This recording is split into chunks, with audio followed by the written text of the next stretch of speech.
కూడా ఏర్పాటు చేయడం జరిగింది. ఇక్కడ శంకరంపేటలో కూడా డిగ్రీ కాలేజ్ కొరకు నేను చాలా ప్రయత్నం చేసిన, ఇంకా కూడా ప్రయత్నం చేస్తా. అప్పుడు పొటెన్షియాలిటీ అనేది శంకరంపేటకు తక్కువ ఉన్నది.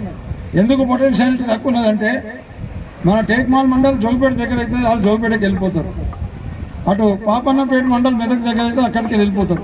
ఇక్కడ డిగ్రీ కాలేజ్ పెడితే దానికి సఫిషియెంట్గా స్టూడెంట్స్ ఉండాలని చెప్పేసి అప్పుడు ఎంక్వైరీకి పంపిస్తే ఒక ఆఫీసర్ వచ్చి ఎంక్వైరీ చేసి ఆడ పొటెన్షియాలిటీ లేదా అని చెప్పడం మూలంగానే అది మనకి ఇప్పుడు శాంక్షన్ కాలేదు.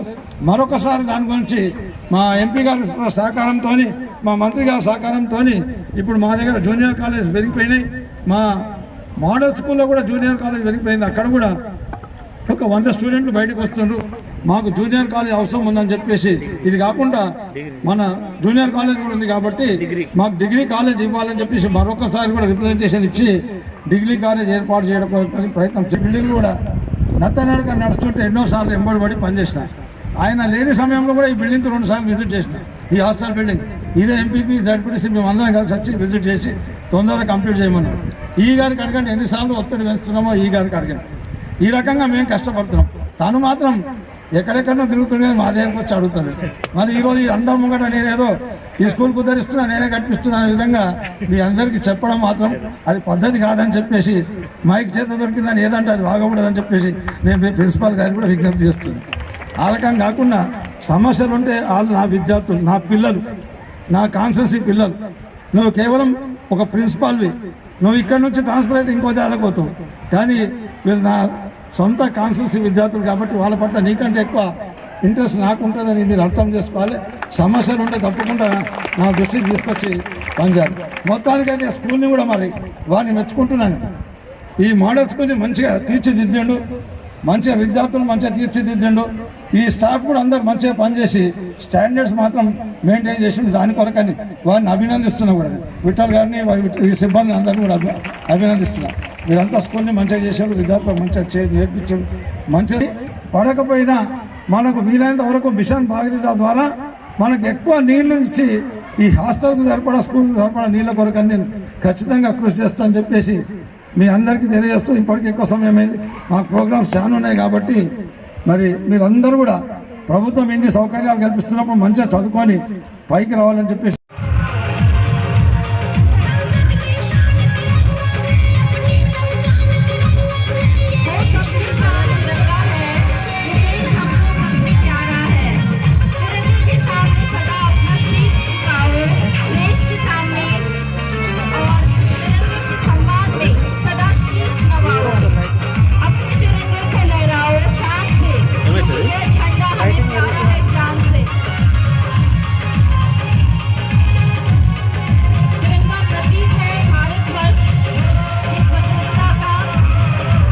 లేని విధంగా ఈరోజు ప్రతి ఒక్కరు కూడా ఏదైతే గురుకుల పాఠశాలని అన్నం చదిపిద్దాం, ఈ మోడల్ స్కూల్ని అన్నం చదిపిద్దామని ఒక పేద విద్యార్థులే కాకుండా ఉన్నత స్థాయిలు కూడా ఎంతో కరోడ్పతి ఉన్న కోట్లు ఉన్నా కూడా ఈరోజు అందరూ కూడా ప్రభుత్వ స్కూళ్ళ వైపు వాళ్ళు చూస్తున్నారు.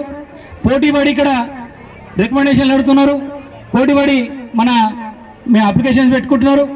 ఇట్లా ఎందుకంటే ఈరోజు మన ప్రభుత్వం, తెలంగాణ ప్రభుత్వం వచ్చిన తర్వాత విద్యార్థులకు, ఎందుకంటే ముందు విద్యార్థులు చైతన్యం రావాలి. గారు కూడా మాట్లాడుతూ ఇక్కడ స్థానిక సమస్యలు చాలా ఉన్నాయి సార్. అందులో కొన్ని మీరు అనుకుంటే చేసేటటువంటి సమస్యలనే ముఖ్యంగా ఫస్ట్ వాటర్ సమస్య ఒకటి సార్, నెక్స్ట్ డ్రైనేజ్ సమస్య. ఎందుకంటే పక్క కేజీబీ నాకు చెప్పినట్టు ఎంపీపీ గారు ఈ మోడల్ స్కూల్ కానీ కేజీబీ కానీ పెద్దగా 100 మీటర్స్ డిస్టెన్స్ సార్. ఈ రెండింటి కూడా డ్రైనేజ్ సమస్య plus water, drinking water mission Bhagiratha వచ్చినప్పటికీ కూడా వాళ్ళకు బాత్రూంలలో వాటర్ ఫెసిలిటీస్ లేక ఇబ్బందులు ఎదుర్కొంటారు. అదేవిధంగా ఇంకోటి సార్, నేషనల్ హైవే వాళ్ళకి చెప్తే ఈ డ్రైనేజ్ సమస్య తీరే అవకాశం ఉంది మీ దృష్టి. అంటే ఈ G+1 విషయంలో కూడా ఈ సెంట్రల్ గవర్నమెంట్కి సంబంధించింది కాబట్టి మీరు ఎంపీగా వారితో గట్టిగా ప్రయత్నం చేసి ఆ G+1 కూడా ఇంకో ఈ 40 మంది కాకుండా 100 మందికి పిల్లలకి, ఎందుకంటే పేద విద్యార్థులు, అందులో మా మండలంలో ఉన్నటువంటి అన్ని స్కూళ్ళు కూడా బాగానే రన్ అవుతున్నాయి. అందులో మరీ ముఖ్యంగా మోడల్ స్కూల్ ఎప్పుడు కూడా ముందుండి విద్యార్థుల్ని వారి క్రమశిక్షణతో పాటు చదువుతో పాటు ఉపాధ్యాయుల యొక్క పాత్ర చాలా ముఖ్యంగా ఉంది.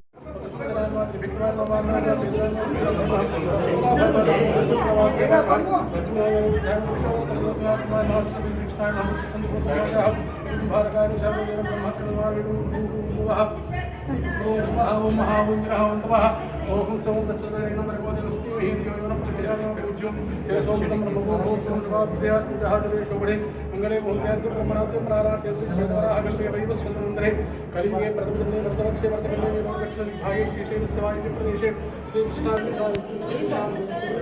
आयाम चतुर्या सरकारः गंगे कमलेशे वा गोदावरी सरस्वती परमेश्वरी सगहिंदु स्त्रो भवानो भवासुं भवासु प्रसन्नो भव शांतो विमानसा विसन्मुखो भव शांतो स्तुतिस्तुतिस्तुतिस्तुतिस्तुतिस्तु कामसंयुक्तस्तु पुत्र समृद्धस्तु पुत्रसमृद्धिरस्तु यत्तावस्तु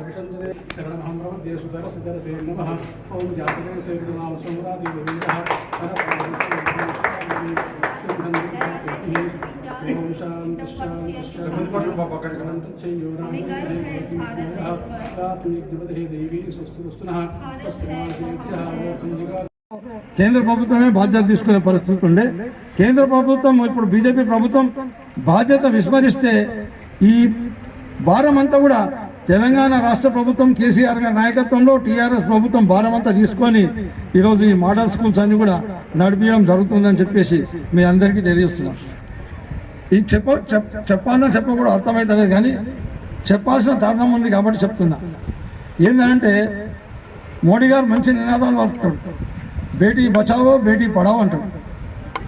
బేటీ పడావో బేటీ బచానే ఏం పని చేస్తుందంటే ఖాళీ ప్రచారాలకు 70% అయిపోతున్నాయి, కానీ పడానికి ఏం చేయలేదు, మరి బేటీని బచానికి ఏం చేయలేదు. మరి మన ముఖ్యమంత్రి గారు ఏం చేశారు? బేటీ పడానికి వెళ్ళి క్యాకరే ఒక 1000 గురుకుల పాఠశాలలు ఏర్పాటు చేశాడు. అందులో 50% గురుకుల పాఠశాలలు ఆడపిల్లలకు ఏర్పాటు చేశాడు. ఎవరు చేస్తున్నారు? ఆడపిల్లల్ని చదివిస్తుంది ఎవరు? ఇప్పుడు మన కేసీఆర్ గారు, తెలంగాణ ముఖ్యమంత్రి కేసీఆర్ గారు. బేటీ బచావో అన్నాడు ఎవరు? మోడీ గారు. బేటీ బచానేకి మోడీ గారు ఏం చేశారు? ఏమీ చేయలేదు. మన ముఖ్యమంత్రి గారు ఏం చేశారు? ఇలా ఈరోజు విద్యార్థులు ఎంతమంది ఉన్నారు? ఆడపిల్లలు ఎక్కువ ఉన్నారు, మగపిల్లలు తక్కువ ఉన్నారు. ఒక 20-30 ఎక్కువ ఉన్నారు కదా. ఎంత ఉన్నారు ఎక్కువ విటారు? ఆడపిల్లలు ఎంతమంది ఎక్కువ చదువుతున్నారు? ఇలా 20 30 టోటల్ వాళ్ళకంటే మగపిల్లల కంటే ఎక్కువ ఎంతమంది? 20 మంది ఎక్కువ ఉన్నారు. అదే నేను అదే చెప్తున్నామ్మా, 20 మంది ఎక్కువ చదువుకుంటున్నారు. కానీ ఆడపిల్లలు ఏం చేస్తున్నారంటే గత ప్రభుత్వం ఉన్నప్పుడు హాస్పిటల్స్ బాగలేక వాళ్ళు ప్రైవేట్ హాస్పిటల్లో కనడము, ప్రీమాచ్యూర్ డెలివరీస్ అవ్వడము, తల్లికి ప్రమాదం, బిడ్డకి ప్రమాదం ఉండే. ఈరోజు మన ముఖ్యమంత్రి గారి హాస్పిటల్స్ అన్నీ బాగు చేసి గవర్నమెంట్ హాస్పిటల్లో డెలివరీస్ చేస్తే మరి ఆడపిల్లలు పుట్టినా మగపిల్లలు ఉంటా గవర్నమెంట్ హాస్పిటల్కి పోతే మన ఏమంటారు అబార్షన్స్ అవన్నీ. సుధాకర్ అన్నాడు, సుధాకర్ ఇండియన్ రెవెన్యూ సర్వీస్ ఉన్నాడు, ఇన్కమ్ ట్యాక్స్ డిపార్ట్మెంట్ ఉన్నాడు. ఆయన కూడా నల్లవాగ్ హాస్టల్లో చదువుకున్నాడు. తర్వాత ఆయన ఒకసారి వచ్చి నల్లవాగ్ రెసిడెన్షియల్ స్కూల్ చదువుకున్నాడు. ఎస్టీ గురుకుల పాఠశాల శ్రీకాపూర్కి వచ్చి ఆయన భోజనం చేసిన తర్వాత ఆయన చెప్పిన విషయాలు ఇవన్నీ మాకు ఆ రకంగా ఉండే. ఈరోజు తెలంగాణ ప్రభుత్వం వచ్చిన తర్వాత హాస్టల్లో మంచి భోజనాలు పెట్టి ఒక్కో విద్యార్థి పైన 1,25,000 రూపాయలు ఖర్చు పెట్టి మంచి విద్య, ఇంగ్లీష్ మీడియం విద్య, మంచి భోజనం, కార్పొరేట్ విద్యాలయంతో సమానంగా మనకు విద్య అందిస్తున్న ప్రభుత్వం ఈ టీఆర్ఎస్ ప్రభుత్వం. మీరు అందరూ కూడా దీన్ని సద్వినియోగం చేసుకోవాలని చెప్పడం జరిగింది. అయితే అప్పుడు 2 గురుకుల పాఠశాలలు ఉంటే మన ప్రభుత్వం అధికారంలోకి వచ్చిన తర్వాత నారాయణఖేడ్ నియోజకవర్గంలో 8 గురుకుల పాఠశాలలు ఏర్పాటు చేసుకున్నాం. అది ఎస్టీలకు 70 ఏళ్ళ కాంగ్రెస్ ప్రభుత్వంలో కానీ ఉమ్మడి రాష్ట్రంలో కానీ ఏర్పాటు చేసిన 2 అయితే తెలంగాణ రాష్ట్రం వచ్చిన తర్వాత ఒక 3 సంవత్సరాల్లోనే 8 గురుకుల పాఠశాలలు ఏర్పాటు చేస్తాం. ఇక ఇందులో కూడా మనం మంచి చదువులు చెప్తున్నాం, ఇంగ్లీష్ మీడియం చదువులు చెప్తున్నాం, మంచి ఆహారం పెడుతున్నాం. ఈ రకంగా ముందుకు తీసుకుపోతున్నాం. నేను ఎమ్మెల్యేగా గెలిచిన తర్వాత చూసిన స్కూళ్ళు అప్గ్రేడేషన్ చేయాలంటే అప్గ్రేడేషన్ చేసే పరిస్థితి లేకుండే. నేను స్వయంగా ఫైల్ పట్టుకొని పోయి ఎన్నో స్కూళ్ళని అప్గ్రేడ్ చేసి మరి హై స్కూల్ లాగా చేసి 10th క్లాస్ వరకు అప్గ్రేడ్ చేయడం జరిగింది. ఏ స్కూల్లోకి అయినా సరే పాఠశాలలో ప్రిన్సిపాల్ కనుక పిలిస్తే పోతే ఆ స్కూల్లో ఇట్లా మీరు ఏ రకంగా అయితే ఇప్పుడు ఇక్కడ మీ కుర్చీ లేక కాదు కానీ ఇక్కడ ఈ సభలో ఇట్లా నేల మీద కూర్చున్నారో ఎక్కడ పోయినా విద్యార్థులు ఆ రకంగా నేల మీద కూర్చునే పరిస్థితి ఉంటుండే. కొన్ని పాఠశాలలు విజిట్ చేస్తే గతంలో కాంగ్రెస్ ప్రభుత్వం ఉన్నప్పుడు పాఠశాల టీచర్లు అసలే పోకుండా కొన్ని పాఠశాలలు విజిట్ చేస్తే టీచర్లు అసలే కనిపించకపోతుంది. ఒకసారి 2 సార్లు ఛాన్స్ ఇచ్చి వార్నింగ్ ఇచ్చి టీచర్ల మీద యాక్షన్ తీసుకుని షురూ చేస్తే అప్పుడు మన పాఠశాలన్నీ కూడా మంచిగా టీచర్లతో సమృద్ధిగా నడిచే పరిస్థితి ఏర్పాటైంది. ఆ రకంగా విద్యలో నారాయణఖేడ్ నియోజకవర్గం మన తెలంగాణ రాష్ట్రం ఎట్లా వెనుకబడి ఉందో నారాయణఖేడ్ నియోజకవర్గం కూడా ముందుకు నడుస్తుంది, తెలంగాణ రాష్ట్రం కూడా ముందుకు నడుస్తుంది. నేను ఎమ్మెల్యే గెలిచిన తర్వాత వీలైనంత వరకు అన్ని స్కూళ్ళలో కూడా విద్యార్థులకు మౌలిక సదుపాయాలు కూడా వీలైనంత వరకు ఏర్పాటు చేసి బాత్రూమ్లు లేకుండే వాళ్ళకు డ్యూయల్ డెస్క్ బెంచెస్ లేకపోతే డ్యూయల్ డెస్క్ బెంచెస్ ఏర్పాటు చేస్తారు, లాట్రిన్స్ లేకపోతే లాట్రిన్స్ ఏర్పాటు చేస్తారు, నీటి వసతి లేకపోతే నీటి వసతి ఏర్పాటు చేస్తారు, కాంపౌండ్ వాల్ లేకపోతే ఈ రకంగా అన్ని వసతులు ఏర్పాటు చేసి ఆ స్కూల్ని మోడల్ స్కూల్ లాగా తయారు చేసి మంచి చదువులు చదువుకోవడానికి మన ముఖ్యమంత్రి గారు కోరుకున్నారు. ఆ రకంగా కూడా ఏర్పాటు చేయడం జరుగుతుందని చెప్పేసి మీ అందరికీ తెలియజేస్తున్నాం. అప్పుడు ఇంటర్మీడియట్ కాలేజీలు అంటే చాలా కష్టం ఉండే. మన నారాయణఖేడ్ నియోజకవర్గంలోనే 4 ఇంటర్మీడియట్ కాలేజెస్ ఉండే. 4 కల్హేర్లో, నారాయణఖేడ్లో, కంకిలో, శంకర్పేటలో మాత్రమే ఇంటర్మీడియట్ కాలేజెస్ ఉండే. ఆ ఇంటర్మీడియట్ కాలేజ్ కూడా 2-3 జాగాలు ఇప్పుడు బిల్డింగ్లో లేక వాళ్ళ అవస్థలు పడుతుంది. కంకిలో బిల్డింగ్ కట్టించి కంకిలో ఇంటర్మీడియట్ చదవడానికి వాళ్ళకు మంచి బిల్డింగ్ కట్టించి డ్యూయల్ డెస్క్ బెంచెస్ ఏర్పాటు చేసి మంచిగా फैसिलिटी नहीं रहती थी, स्कूल बिल्डिंग नहीं रहते थे, चेयर रहते थे, टेबल नहीं रहते थे. तो उसके साथ साथ ही पिछले 8 साल में ये सरकार आने के बाद एजुकेशन पे प्रायोरिटी पे लेके हर एक चीज़ प्रोवाइड करने का काम किए हुए आज उसमें का एक पार्ट बोल के हमारे ये गर्ल्स हॉस्टल को 1,30,000 रुपए की लागत से हॉस्टल का काम करने का काम किए हुए. उसी के साथ साथ बाजू के रोड वाइडनिंग में जो बिल्डिंग का डिसमेंटल हो गया इसमें 1,30,00,000 की लागत से हॉस्टल बिल्डिंग का इनॉग्रेशन का काम अपन अभी कर लिए सो है. उसी के साथ साथ 2,10,00,000 रुपए की लागत से 15 नए क्लासरूम बनाने का भी काम किए सो है. तेलंगाना गवर्नमेंट आने के बाद स्टूडेंट्स के लिए अलग अलग फैसिलिटी देके अलग अलग प्रोविजन देके उनको आगे फ्यूचर में काम करने के लिए बहुत बड़ा इनिशिएटिव लिए. सो इसमें से एक पार्ट बोले तो हर जगह पे ड्रेसेस स्कूल बना के उनका रहने की व्यवस्था, खाने हर साल पूरा खर्चा सरकार की तरफ से भी करने का काम किए हुए. रिसेंटली मना ऊरू मना बड़ी तहत 7,200 करोड़ रुपए से पूरे तेलंगाना राज्य में जो भी ग्रामीण स्कूल्स है जिनका इंफ्रास्ट्रक्चर बहुत वीक है, जहाँ पे स्कूल्स नहीं है, टेबल्स नहीं, चेयर्स नहीं, कुछ भी पानी पीने की व्यवस्था नहीं, ऐसा इंफ्रास्ट्रक्चर डेवलप करने के लिए जो पैसे दिए गए कि ग्रामीण व्यवस्था भी अच्छी होना चाहिए, छोटे गांव के बच्चों को भी फैसिलिटी मिलना चाहिए. इस तरीके से इस काम के तहत करीबन 20 लाख बच्चों के लिए ये फैसिलिटी प्रोवाइड करने का सरकार की तरफ से काम किया है. खास करके इसका इस्टेब्लिशमेंट 2013 में हो गए. सो 2013 से लेकर आज तक इसका ग्राफ बढ़ते गया. सो रिसेंटली सरपंच साहब बात करते वक्त बोले थे कि सिर्फ 2-3 बच्चे हमारे पास फेल हो गए, सो बाकी पास हो गए. सो इसलिए मैं मेरी तरफ से आके स्टाफ को बहुत बहुत बधाई देना चाहता हूँ. आपका जो परफॉर्मेंस है बहुत अप्रिशिएबल है. डेफिनेटली आने वाले दिनों में ये स्कूल के बच्चे डॉक्टर बनेंगे, इंजीनियर बनेंगे, IAS ऑफिसर बनेंगे, IPS ऑफिसर बनेंगे, ऐसा उम्मीद भी रखता हूँ. और आज जो हमारे पास 25 स्टाफ है उनके भी जो प्रॉब्लम्स है उसके लिए भी हम ज़रूर काम करेंगे. आने वाले दिनों में इसके इंफ्रास्ट्रक्चर के लिए जो आगे डिमांड किए हुए वो डिमांड के तहत 2nd फ्लोर का कंस्ट्रक्शन के बारे में, ड्रेनेज के बारे में, ड्रिंकिंग वाटर के बारे में, कोई फ्लोरिंग के बारे में बताए. इसमें डेफिनेटली मैं MP लाड के तरफ से इसमें जो ज़रूरत लगे वो चीज़ के लिए 5 लाख रुपए मेरी तरफ से देता हूँ. और आने वाले दिनों में ये बताना चाहता हूँ जो हमारे छोटे बच्चे बैठे हुए और लड़कियाँ बैठे हुए उनको बताना चाहता हूँ कि आप आगे चल के क्या IRS बनना चाहते हैं, क्या IPS बनना चाहते हैं, क्या कलेक्टर बनना चाहते हैं, IAS बनना चाहते हैं. डेफिनेटली अपने नारायणखेड़ से सुधाकर बोल के IRS पास हो गया, आज इनकम टैक्स ऑफिसर काम कर रहे. मैं मेरे साथ उम्मीद रखता हूँ कि आने वाले दिनों में भी नारायणखेड़ जैसे रिमोट एरिया में से टैलेंट के साथ जाके भारत देश में एक Indian revenue service, Indian administrative service, Indian police service की कामयाबी हासिल करके हमारा नाम करेंगे, ऐसा उम्मीद रखता हूँ. डेफिनेटली तेलंगाना गवर्नमेंट आपके हमेशा मदद के लिए आगे है. सो हमारी तरफ से और भी आगे जो भी आपको मदद देंगे वो जरूर. इसमें से कलेक्टर कौन कौन बनना चाहते हैं? इनकम टैक्स ऑफिसर कौन बनना चाहते हैं?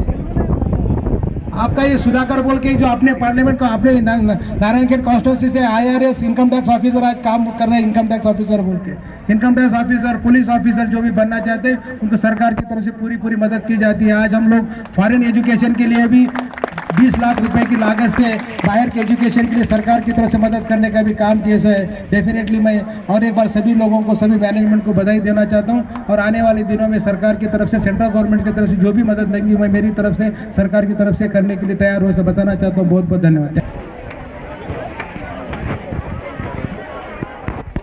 Shri B B Patil, member of parliament Zahirabad constituency हुए।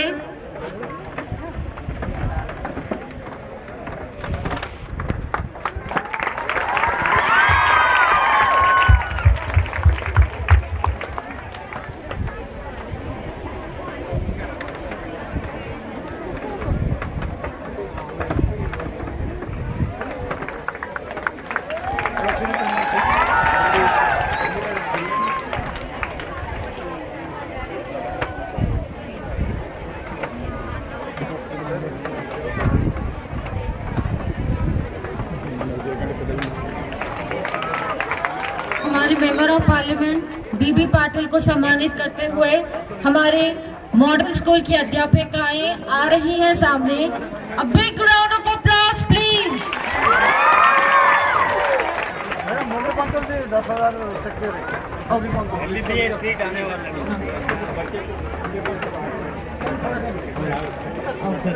$10,000 has been donated to Mr. Sai Prakash, donated by Murli Pantlu sir. Thank you sir, it's a big honor for us.